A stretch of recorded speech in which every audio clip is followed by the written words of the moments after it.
Atrofni qorong'ulik qoplaganda yorug'likni ko'rish alohida iqtidor hisoblanadi. Kishilar umidsizlanganda, tushkunlashganda, hatto voz kechganda davomli o'z nishoni bo'ylab umidvorlik bilan qat'iy davomlashtirish qaysar kishilarning mardona xislati hisoblanadi.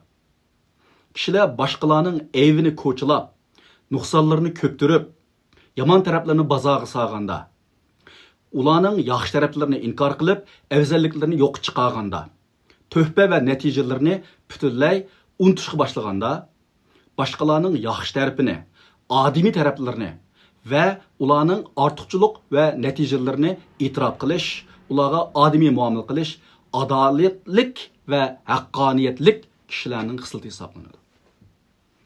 Qorong'ulik, pasiflik, umidsizlik avj olganda qiladigan yaxshi ish va to'g'ri ish, o'ziga tushgan, to'g'ri kelgan va zarur bo'lgan mas'uliyatni ado qilish, fitna fasod va mehnatchilikdan yiroq turishdir.